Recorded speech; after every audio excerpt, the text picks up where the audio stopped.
Are you looking for the best milk frothers? In this video we will look at some of the 4 best milk frothers on the market. Before we get started with our video, we have included links in the description, so make sure you check those out to see which one is in your budget range. Starting at number 1. Chinya Milk Frother.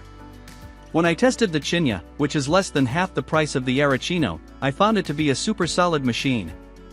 It has 3 modes: hot foam, cold foam, and heated milk with no foam at all. For this last setting, you just remove the stainless steel whisk.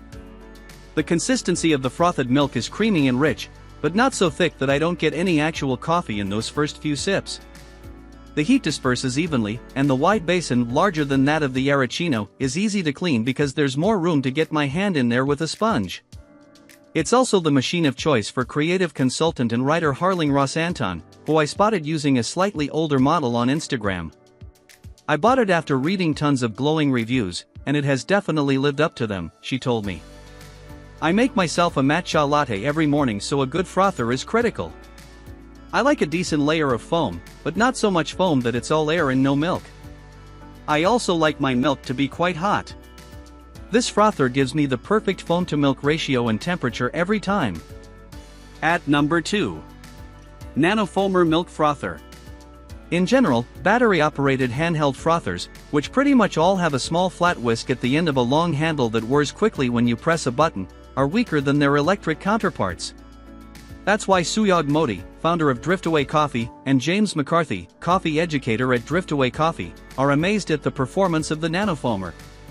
Over the course of many tests, it was able to produce a texture surprisingly close to cafe-quality foam, what the pros called micro-bubbles or microfoam. It's a consistency difficult to achieve without the force of a steam wand, but McCarthy swears this stacks up.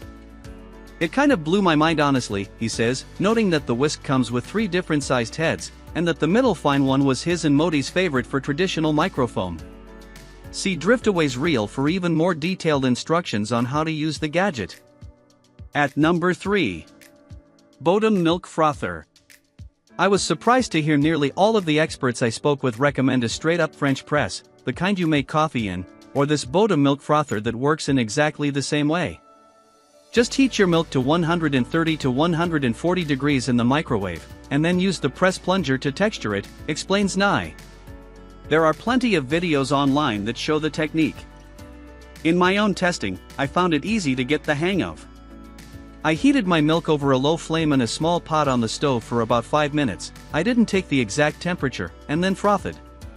There's a line on the jug that shows you exactly where to fill the liquid to so you won't spill, and the handle on the plunger is smooth and large enough to be comfortable to hold.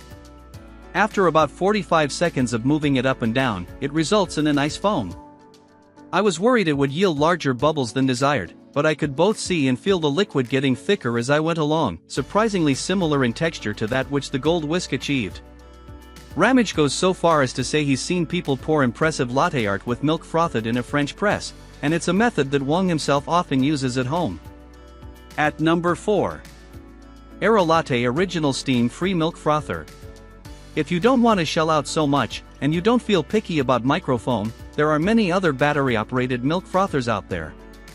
The Aerolatte is one such simple, compact, and easy-to-store contraption. Ken Nye, owner of 9th Street Espresso, says he originally scoffed at the idea. He's a real industry professional, you know. But since his daughter uses this one every morning for her own coffee, even with a fancy espresso machine at home, he's come around. She broke me down over time, and I must admit, the results are pretty good after a little lighthearted practice. A similar recommendation I got for another handheld frother is this one, from Sarai Reed, the interior design consultant behind Apron Saint. I like that it's lightweight and has a sleek stainless steel design, she says.